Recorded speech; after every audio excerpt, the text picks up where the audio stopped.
इस वीडियो में सभी का स्वागत है जो लोग सीटेट की प्रिपरेशन के लिए अपनी तैयारी को कंटिन्यू कर रहे हैं। आज की वीडियो में हम आपको बताने वाले हैं कि जो हमारी पर्सनैलिटी है उससे क्वेश्चन्स आने वाले हैं, उसके बारे में चर्चा करेंगे और जो हमारे साइकियाट्रिक्स हैं यानी शिक्षा शास्त्री हैं, उन्होंने कौन-कौन से अपना सिद्धांत को प्रतिपादित किया है, उसके बारे में भी आपसे चर्चा करेंगे। और तीसरा जो हमारा है जीन पियाजे जी ने, कोहलबर्ग और वाइगोस्की ने कौन-कौन से थ्योरी का विकास किया था, उसके बारे में थोड़ा बहुत आपको अपडेट करा देंगे, जिससे आपके करीब ये मान के चलिए कि 2, 3, 4 नंबर आपके पक्के होने वाले हैं। अगर आपने इस वीडियो को बहुत अच्छे से पढ़ लिया, समझ लिया, तो मैं आशा करूँगा कि आप मिनिमम 4 मार्क्स इस चैप्टर से कवर कर सकते हैं, क्योंकि जो हमारा आज का टॉपिक है, उसमें कुल मिलाकर के जो है करीब 4 नंबर आने वाले हैं और 4 नंबर पक्का है आपको। थोड़ी-सी पढ़ाई के बिहाफ़ पे आपको 4 नंबर पूरे मिलने की संभावना है। सबसे पहले हम बात करने वाले हैं जो है व्यक्तित्व, हमारी जो पर्सनैलिटी है, क्या होती है? पर्सनैलिटी के बारे में जो है हम चर्चा करेंगे कि जो हमारी पर्सनैलिटी है वो क्या है? पर्सनैलिटी और पर्सनैलिटी का क्या रोल होता है? क्योंकि पर्सनैलिटी से हमें क्या-क्या चीज़ें इसमें देखने को मिलेगा और हम इसको क्यों पढ़ेंगे? इसका पढ़ने का क्या उद्देश्य होगा? इन्हीं सब बातों को ध्यान में रखते हुए हम आप कोर्स को जो है इसका आज की जो क्लास है उसको शुरू करते हैं। क्योंकि जो है जो हमारा प्रैक्टिस है, प्रैक्टिस से पहले कोशिश करना है कि प्रैक्टिस भी करना है और उसके साथ-साथ पढ़ाई भी करना है, क्योंकि आप कोर्स पढ़ लेंगे तो ही आप उस चीज़ का फ़ायदा ले सकते हैं, अन्यथा कहीं न कहीं आपको जो है समस्या झेलनी पड़ सकती है। अब हम बात करते हैं पर्सनैलिटी की। पर्सनैलिटी लैटिन भाषा के शब्द पर्सोना से बना है, जिसका अर्थ है मुखौटा। मुखौटा का मतलब कहते हैं कि बाहरी दिखावा ही या जो पर्सनैलिटी शो होती है, उसी को ही हम पर्सनैलिटी के जो दिखावा होती है, उसको पर्सोना शब्द से लिया गया पर्सोना से बना है और जिसका अर्थ होता है सीधा-सीधा मुखौटा। अब आप लोग इतने समझदार हो कि इतने में समझ जाने की पूरी-पूरी है। और दूसरा क्या, व्यक्तित्व गुणों का सामान्यतः रूप से गलफोर्ड जी ने इसको जो है डेवलप किया था, जिसमें आगे हम बात करते हैं व्यक्तित्व के सिद्धांत, जैसे कि जो इसमें पॉइंट्स आप देख सकते हैं, एक-एक करके लिखा हुआ है कि जो मनोविश्लेषण सिद्धांत है, जैसे क्वेश्चन आएगा शिक्षा इस तरह से क्वेश्चन पूछ सकता है कि विश्लेषणात्मक सिद्धांत के प्रतिपादक कौन हैं? तो आपको, अगर आपको आंसर याद होंगे तभी आप इसको लिख सकते हैं, अन्यथा आप नहीं लिख पाएँगे, आपको कहीं न कहीं समस्या झेलनी पड़ेगी। तो आप लोग, ये कुछ नाम हैं जो बहुत ही बार क्वेश्चन में सीटेट में बार-बार क्वेश्चन पूछे जाते हैं। तो आप लोग एक बार ध्यान से पढ़ लीजिए। जो मनोविश्लेषणात्मक सिद्धांत है, वो सिगमंड फ्रायड जी ने दिया हुआ था। और शरीर रचना सिद्धांत किसने दिया? सेल्डन। सेल्डन जी जो है ये शिक्षा शास्त्री हैं, इन्होंने प्रतिपादित किया था। और सील गुण की बात करते हैं, जैसा कि हमने थोड़े दिन पहले क्लास में भी लिया सील गुण, इसके बारे में जो पर्सनैलिटी है उसके बारे में थोड़ा बहुत चर्चा किया था, तो आप लोग उसके बारे में समझ लीजिए। सील गुण सिद्धांत किसने दिया? अल्पोर्ट और कैटल दोनों लोग मिलकर के दिए हैं। मार्ग सिद्धांत किसने दिया? मैस्लो जी ने दिया था। इसके प्रतिपादक जो है मैस्लो जी हैं। तो आप लोग कोशिश करिएगा कि एक ये हो गए, 2 हो गए, 3 हो गए, 4 कुल 5, 6, 7 लोग हैं। इनकी मतलब बार-बार क्वेश्चन आने की संभावनाएँ बनी रहती हैं।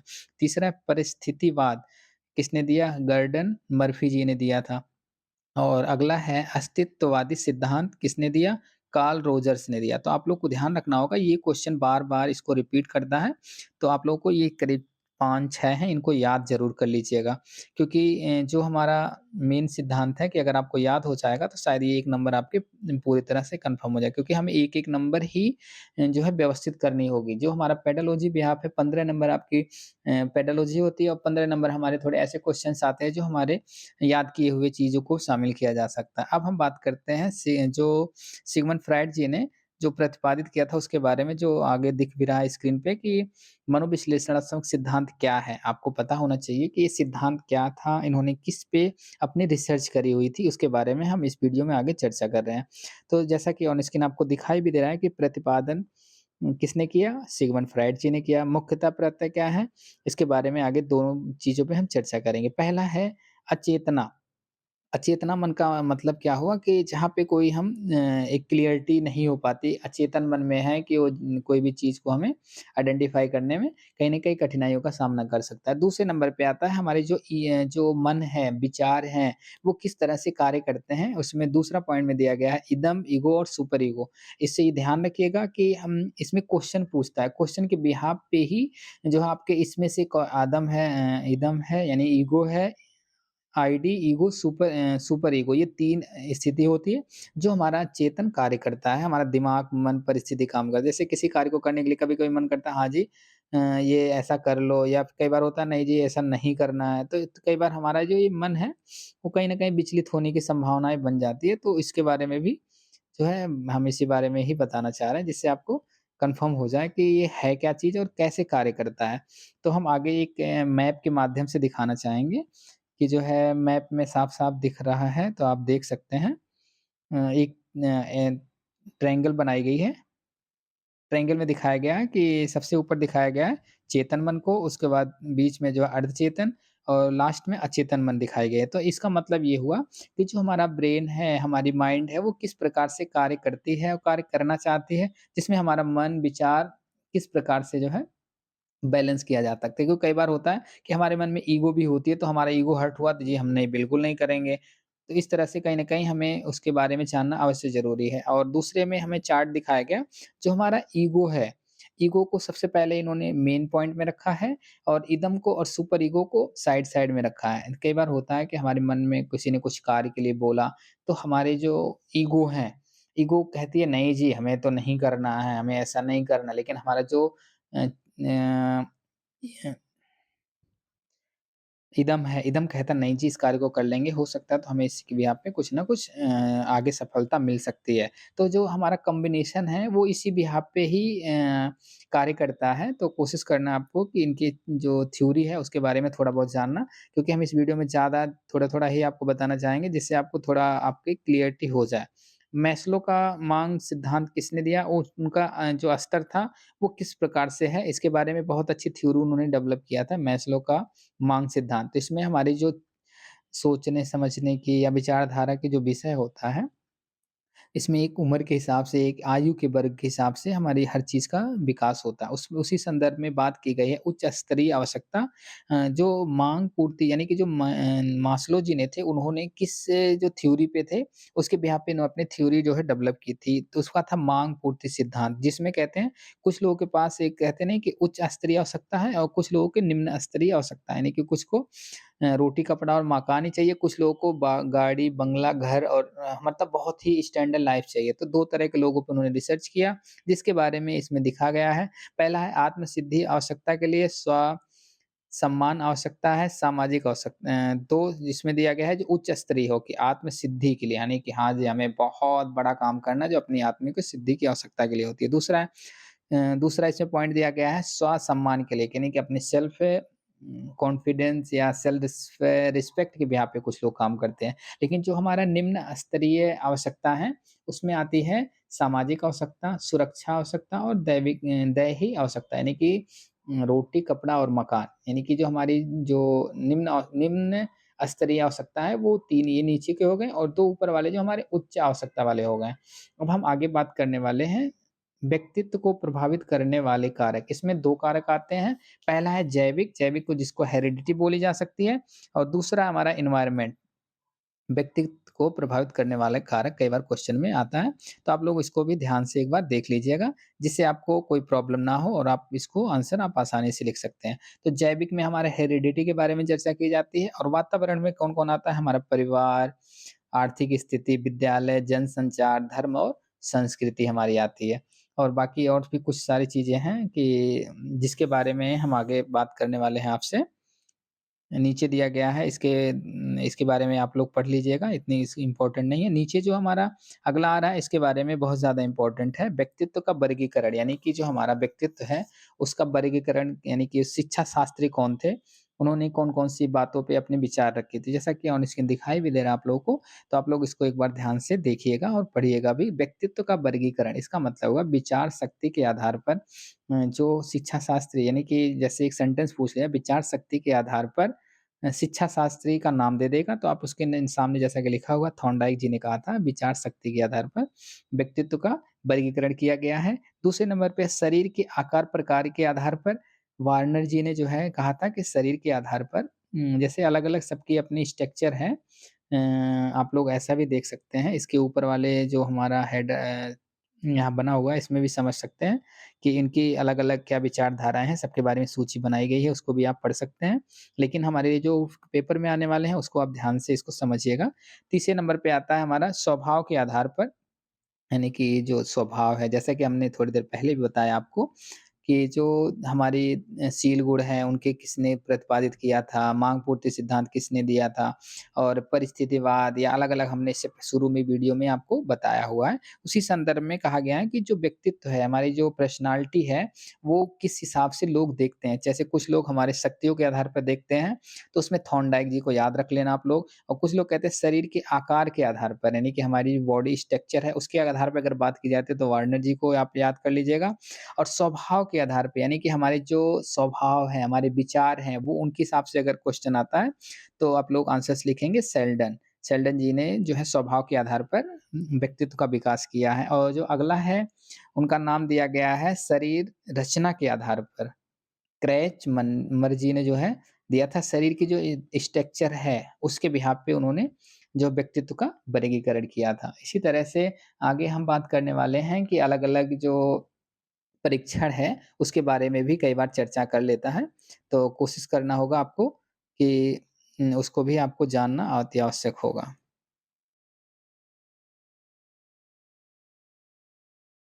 जी हाँ, आपको ऑन स्क्रीन दिखाई भी दे रहा होगा। हम जो है पेज नंबर नेक्स्ट पे आते हैं, जिसमें बात की गई है कि शैक्षणिक परीक्षण एवं अध्ययन के विषय, यानी कि जो हमारा परीक्षण है टीएटी, कई बार क्वेश्चन में पूछ लेता है, टीएटी परीक्षण किसने जो है प्रतिपादित किया था? किस विषय पे उन्होंने अध्ययन किया था? जैसे सामने आपके लिख भी रहा है, टीएटी परीक्षण जो है और विषय अध्ययन के विषय क्या था? व्यक्तित्व लक्षण की जो पहचान करना था, उसके लिए उन्होंने टीएटी परीक्षण का उपयोग किया था। दूसरा है अचेतन प्रेरणा, जिसमें सोर्स स्याही धब्बा परीक्षण का उपयोग किया गया था। और अगला है निष्पादन परीक्षण, इसमें दिया गया अशिक्षितों की बुद्धि के परीक्षण के लिए निष्पादन परीक्षण का उपयोग किया जाता है। अगला परीक्षण है मौखिक परीक्षण, ये शिक्षितों की बुद्धि परीक्षण के लिए मौखिक परीक्षण किया जाता है। चिमटी परीक्षण क्या है? इसका जो अध्ययन विषय होगा यांत्रिक कौशल क्या है? और स्मृति परीक्षण क्या है?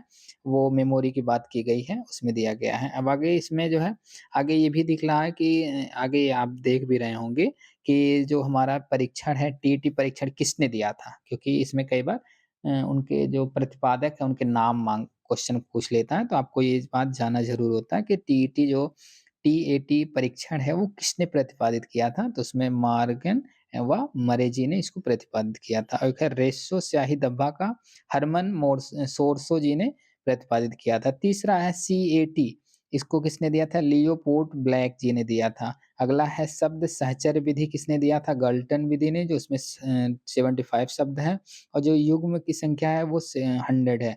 और है क्रॉस राउंड परीक्षण, वो प्रेसी जी ने दिया था।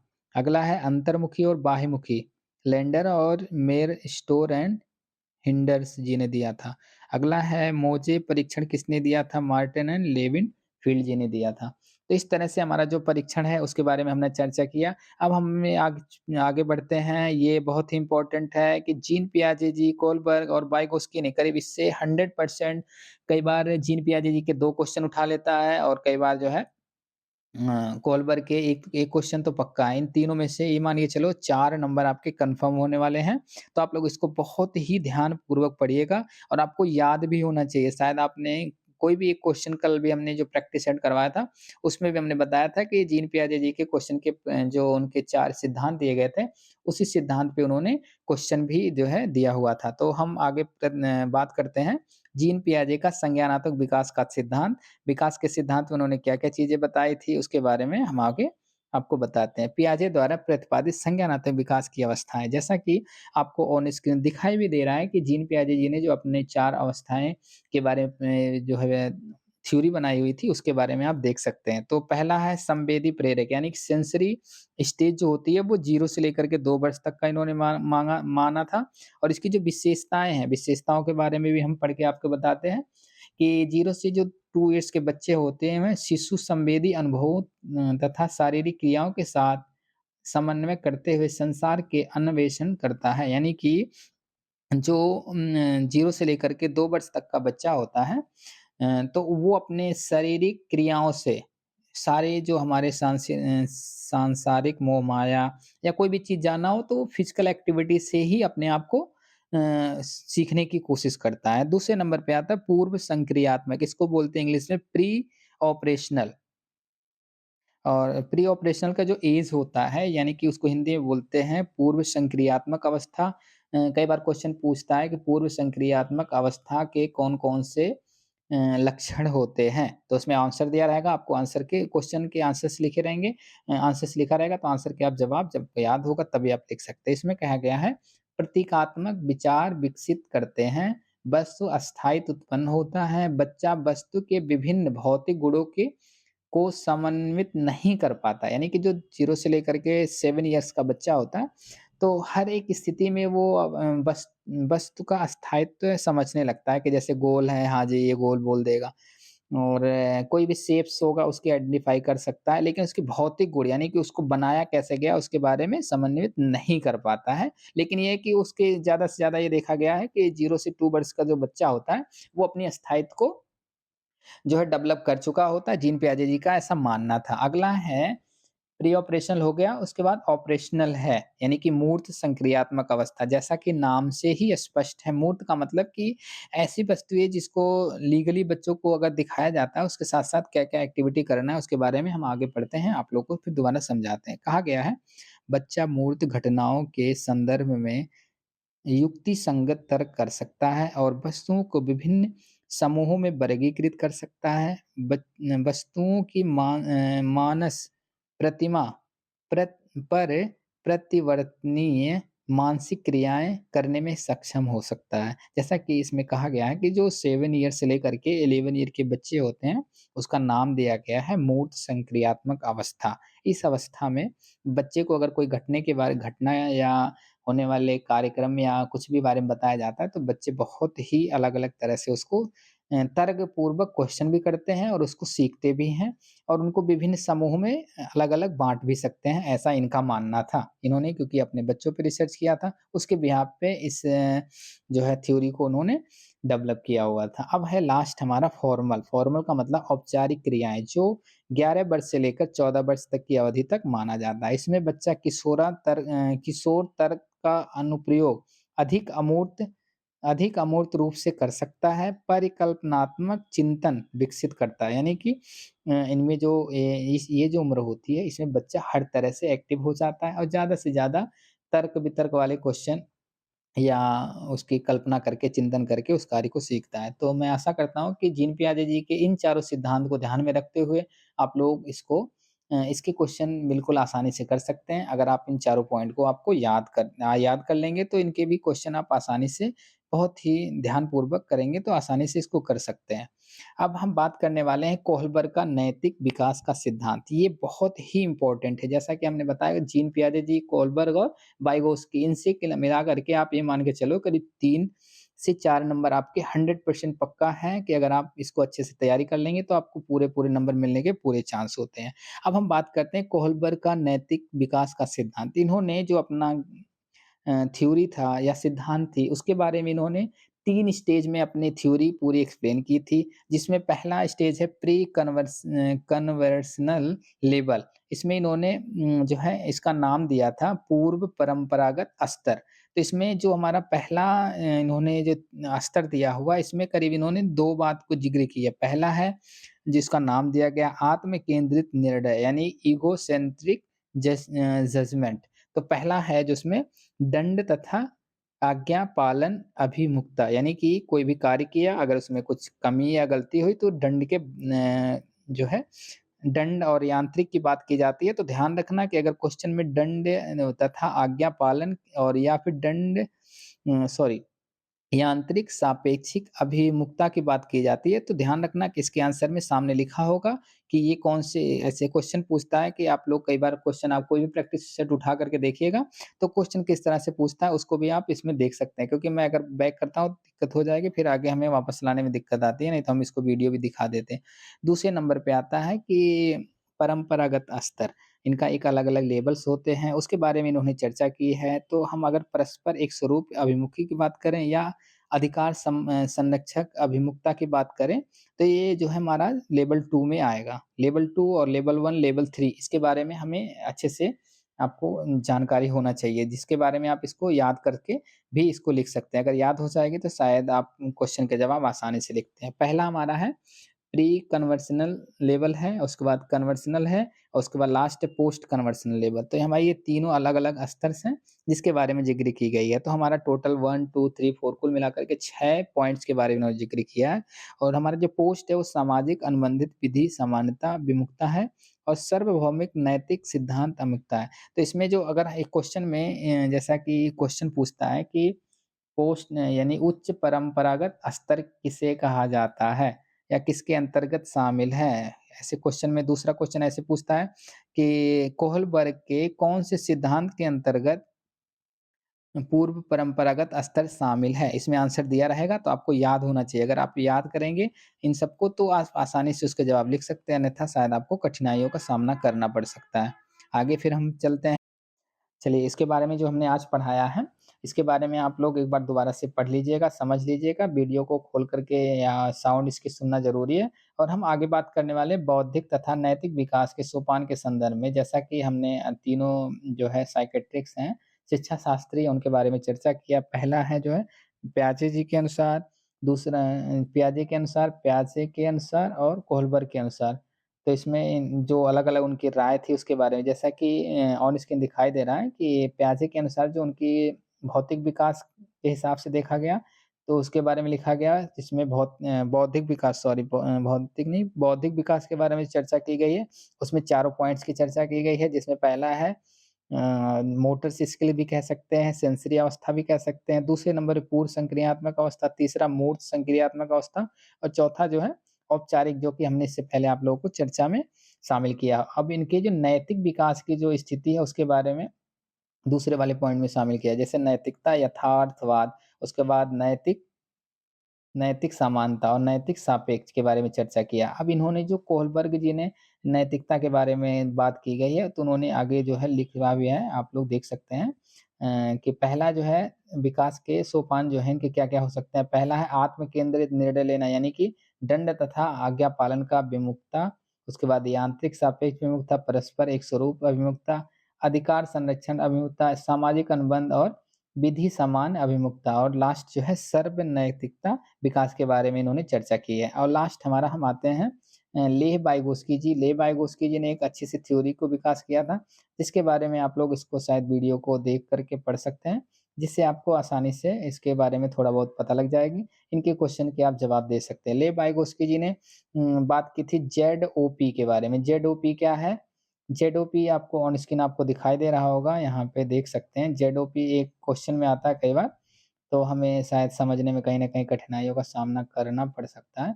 लेकिन अगर आप लोग पढ़ लेंगे तो शायद ये क्लियर हो जाएगी। ज़ेडओपी के बारे में किया गया है कि हमें कोई भी कार्य को करते समय एक ज़ोन ऑफ प्रोक्सिम डेवलपमेंट यानी कि हमें एक जैसे कि आपको चलिए हम इसके बारे में एक बार पढ़ के बता देता हूँ, जिससे आप लोग समझ जाइएगा कि इन्हें जो इनका सिद्धांत था उसके बारे में उन्होंने क्या कहना चाह रहे थे। सबसे पहले ज्ञानात्मक विकास की संस्कृति एक महत्वपूर्ण कारक है। दूसरे पॉइंट में इन्होंने कहा अधिगम से ही ज्ञानात्मक विकास हो सकता है। तीसरे पॉइंट में इन्होंने कहा व्यक्तिगत विकास, सामाजिक विकास और सांस्कृतिक परिवेश के बिना समझ से परे है। यानी कि हमारा जो पर्सनल डेवलप हुआ, सोशल डेवलप हुआ, हमारे कल्चर्स के बारे में है, उसके अगर ज्ञान के बिना हम कुछ भी नहीं कर सकते। अगला कह रहा है एक अकेले अमूर्त सिद्धांत से ज्ञानात्मक विकास की व्याख्या नहीं किया जा सकता है। और अगले पॉइंट में क्या है पियाजे के अनुसार मनुष्य अपनी सोच व दिमाग के संसार की परिकल्पना कर सकता है, जबकि वाइगोस्की जी ने इसके विपरीत व्याख्या किया। जैसा कि हमने बताया कि जो हमारे जीन पियाजे जी थे, उन्होंने जो थ्योरी दी थी कि उनका था कि मनुष्य की सोच और दिमाग से संसार की हर एक चीज़ों को सीखा जा सकता है, लेकिन लेव वाइगोस्की जी का ऐसा कोई मैटर नहीं था, इन्होंने उसके अपोजिट थ्योरी की चर्चा की थी। अगला है माध्यम किसी कार्य को करने का एक महत्वपूर्ण कारक है, जैसे किसान खेत में जुताई अच्छी फसल प्राप्त करने के लिए करता है और अगला है व्यक्ति वातावरण में बदलाव कर सकता है ताकि वह अच्छे प्रकार से प्रकृति के साथ अंतःक्रिया कर सके। अगला है जो है मीडिएशन मीडिएशन, इंटेलिजेंस और हाई इन मेंटल प्रोसेस। तो हमें किसी कार्य को करने के लिए इन तीनों प्रोसेस के साथ गुज़रना पड़ता है। पहला है मीडिएशन, दूसरा इंटेलिजेंस, तीसरे नंबर पे हाई मेंटल प्रोसेस है। और हम आग लास्ट पॉइंट की बात करते हैं जिसमें बात की गई जेडओपी की। वाइगोस्की ने मानव के वास्तविक वास्तविक क्षमता स्तर एवं कार्यकाली विकास स्तर के मध्य अंतर को ZPD zone of proximal development कहा जा सकता है, जो मानसिक कार्यों पर आधारित होता है। तो इस तरह से जो हमने अब तक चर्चाएँ की, उसमें बात की वाइगोस्की जी की, जीन पियाजे जी की, कोलबर की और अलग थ्योरी के बारे में चर्चा की। तो आज की वीडियो के लिए बहुत है, बाकी और वीडियो के लिए हम कल कोशिश करेंगे जिससे आपको लोग थोड़ा बहुत अपडेट हो जाएँ। क्योंकि आप लोग थ्योरी थोड़ा बहुत पढ़ लेंगे तो ही आप ये मान के चलो आपके कल्याण होने की संभावना होगी, अन्यथा प्रैक्टिस के साथ-साथ आपको थोड़ा पढ़ने की भी ज़रूरत है, जैसा कि हमने इससे पहले आपको अवगत भी कराया। और चलिए फिर मिलते हैं नई वीडियो के साथ, तब तक बहुत-बहुत धन्यवाद। और ये वीडियो को देखें, कमेंट करें और लाइक करें, शेयर करें जिससे थोड़ा बहुत एक-दूसरे को सपोर्ट हो जाए, फ्री ऑफ कॉस्ट है, किसी को कोई पैसे देने की ज़रूरत नहीं है।